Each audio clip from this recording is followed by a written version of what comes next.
Doctor صاحب، قرآن کریم میں کئی جگہ برزخ کا ذکر آیا ہے، کچھ برزخ کے بارے میں کچھ بتائیں گے آپ؟ جی، میں حضرت براء بن عازب رضی اللہ عنہ سے روایت ہے کہ ہم اللہ کے رسول صلی اللہ علیہ وسلم کے ہمراہ ایک انصاری صحابی کے جنازے میں شرکت کے لیے نکلے، تو تدفین میت سے پہلے ہم قبرستان پہنچ گئے تو آپ صلی اللہ علیہ وسلم قبلہ رخ ہو کر بیٹھ گئے. ہم بھی آپ کے ارد گرد اس طرح کمال ادب سے بیٹھ گئے جیسے ہمارے سروں پر پرندے بیٹھے ہوں. آپ صلی اللہ علیہ وسلم کے دستے مبارک میں ایک لکڑی تھی جسے آپ زمین کرید رہے تھے. 3 مرتبہ آپ نے اپنی نظریں زمین و آسمان کی طرف اٹھائیں. اب پھر فرمایا، کیا لوگوں، عذاب قبر سے اللہ کی پناہ مانگو. یعنی یہ 2 یا 3 مرتبہ آپ نے یہ فرمایا. پھر آپ نے یہ دعا پڑھی، اللہم انی اعوذ بک من عذاب القبر. آمین. اے اللہ، عذاب قبر سے میں تیری پناہ چاہتا ہوں. اس دعا کو بھی آپ نے 3 مرتبہ دہرایا. پھر آپ نے فرمایا، جب بندہ مومن کا دنیا سے رخصتی اور عالم آخرت کی طرف کوچ کرنے کا وقت ہوتا ہے تو اس کے پاس انتہائی خوبرو مثل آفتاب روشن چہرے والے فرشتے آتے ہیں. ان کے ہمراہ جنت کا کفن اور خوشبو ہوتی ہے اور میت قریب تا حد نظر بیٹھ جاتے ہیں.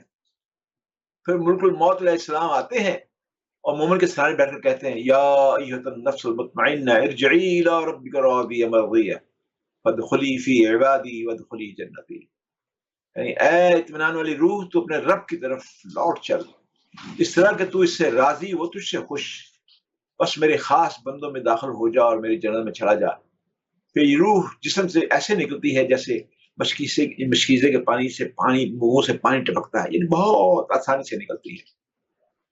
یعنی اس روح کو ملک الموت اپنے ہاتھوں میں لے لیتے ہیں. اور دوسری ایک اور روایت میں ہے کہ مومن کی روح جب اپنے جسم جدا ہوتی ہے تو آسمان اور زمین کا درمیان اور آسمان کے تمام فرشتے اس کے لیے مغفرت کرتے ہیں. آسمان کے تمام دروازوں اس کے لیے کھول دیا جاتا ہے. تمام دروازوں پر حاضر ملائکہ اپنی طرف سے اس کی آمد کے لیے دعا کرتے ہیں.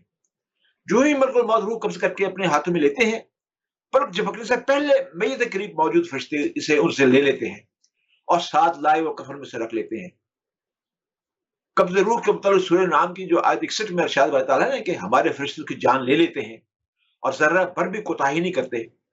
اس پاکیزہ روح سے روئے زمین پر موجودہ مشک کی سب سے بہترین خوشبو پھوٹتی ہے. پھر آپ صلی اللہ علیہ وسلم نے فرمایا، فرشتے اس روح کو لے کر آسمان کی طرف لوٹ جاتے ہیں. فرشتوں کی جس جماعت سے ان کا گزر ہوتا ہے وہ کہتے ہیں، اس قدر پاکیزہ روح کس کی ہے؟ اس کے جو ہمراہ فرشتے جواب میں بہترین سے بہترین نام اور ولدیت بتاتے ہیں جس سے دنیا میں سے پکارا جاتا تھا. غرض یہ فرشتے اسے لے کر آسمان دنیا تک پہنچتے ہیں اور آسمان کا دروازہ کھلواتے ہیں. دروازہ فوراً کھول دیا جاتا ہے. ہر آسمان کے مقرر فرشتے اس کے ہمراہ اس کی دلجوئی کے لیے اگلے آسمان تک جاتے ہیں تاکہ 7ویں آسمان تک اس کی رسائی ہو جاتی ہے. اس وقت حکم الہی ہوتا ہے کہ میرے بندے کے نامہ اعمال کو علیین، یعنی جنت میں ایک بلند و بالا مقام ہے، اس میں رکھ دو. یعنی علیین کے بارے میں سورہ المطففین ارشاد باری تعالیٰ نے کہ آپ کیا جانے بلند پائے لوگوں کا دفتر کیا ہے؟ وہی کتاب ہے لکھی ہوئی جس کے پاس مقرر فرشتے حاضر رہتے ہیں. تو اس کے نامہ اعمال کا اندراج علیین میں کر دیا جاتا ہے.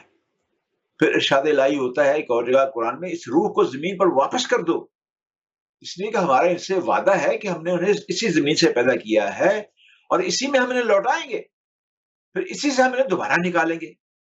پھر روح اس کے جسم میں واپس کر دی جاتی ہے. یعنی تدفین کے بعد جب لوگ واپس ہوتے ہیں تو وہ ان کے جوتوں کی چاپ بھی سنتا ہے.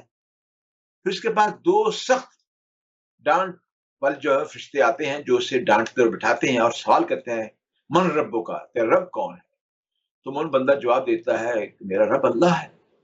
پھر سوال کرتے ہیں، من دینوں کا، تمہارا دین کیا ہے؟ وہ جواب دیتا ہے، میرا دین اسلام ہے. پھر اس سے وہ دونوں فرشتے سوال کرتے ہیں مل کے، اس آدمی کے بارے میں تمہارا کیا خیال ہے جنہیں تم میں بھیجا گیا تھا؟ وہ جواب دیتا ہے، وہ اللہ کے رسول صلی اللہ علیہ وسلم ہے. فرشتے اس سے کہتے ہیں، تمہیں یہ کیسے معلوم ہوا؟ وہ جواب دیتا ہے کہ میں نے قرآن مجید کو پڑھا، اس پر ایمان لایا، اس کی تصدیق کی. پھر فرشتہ اسے ڈانٹے گا اور کہے گا، تیرا رب کون ہے؟ تیرا دین کیا ہے؟ تیرے نبی کون ہے؟ یہ مومن پر پیش والی آخری آزمائش ہوگی. اور یہی مطلب اس آیت کریمہ کا ہے، جو لوگ ایمان لائے انہیں اللہ تعالیٰ قول ثابت یعنی کلمہ طیبہ سے دنیا کی زندگی میں بھی ثابت رکھتا ہے. تو سورہ ابراہیم میں یہ آیت ہے آیت نمبر 27، اور آخر میں بھی ثابت رکھے گا.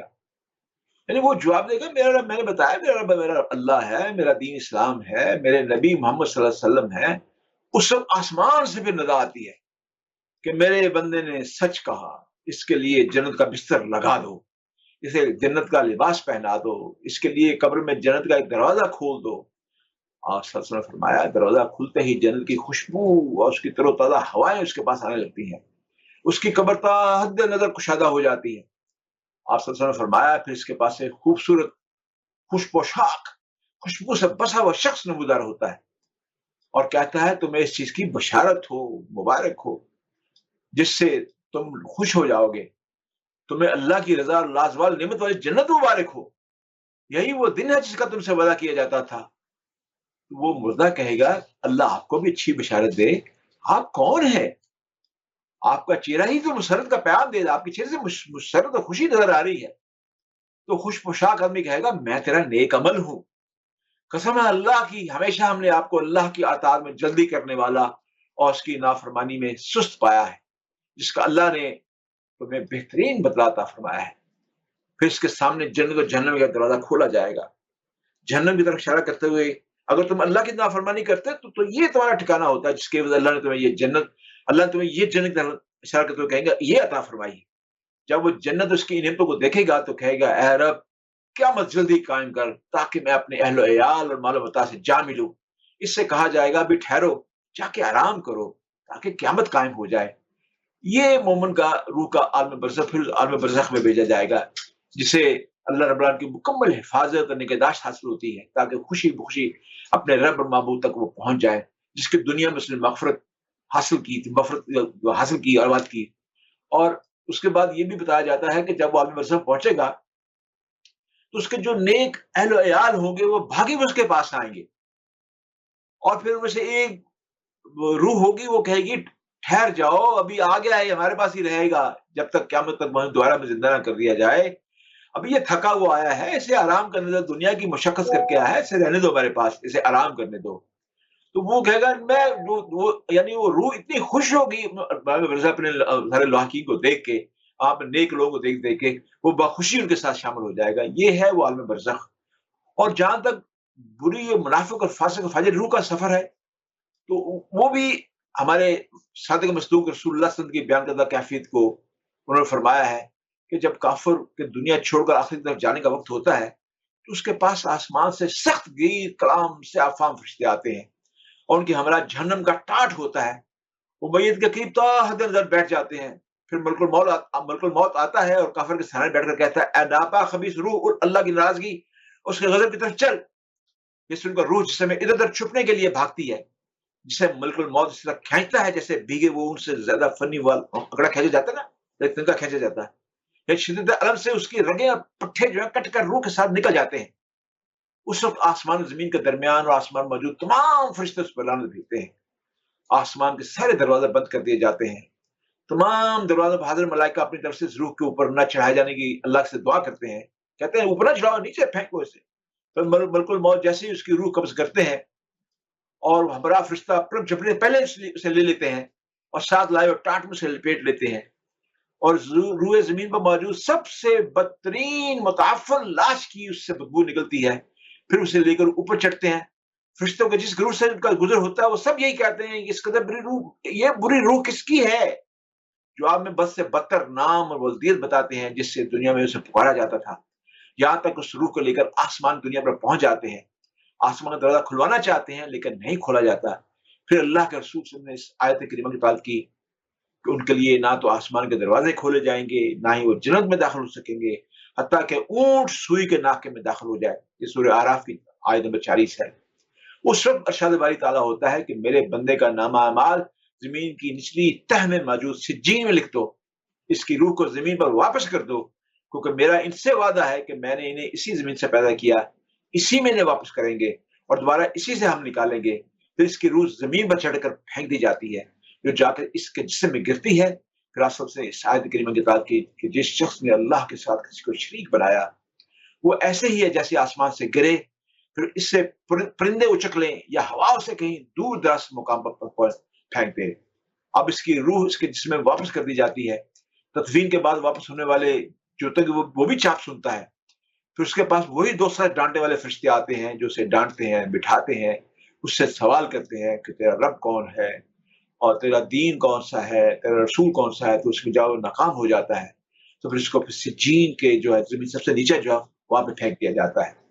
تو یہ یعنی مقام برزخ کا عالم اور سجین کا عالم ہے. نیک روحوں کے لیے برزخ کا عالم ہے جہاں وہ رہیں گے قیامت تک اور خوش رہیں گے, جنت کی ہوائیں لیں گی وہاں پہ مطلب ہے. اور نافرمانوں کے لیے سجین کا جو ہے عذاب بتایا گیا ہے, زمین کے سب سے نیچے حصے میں ہوگا.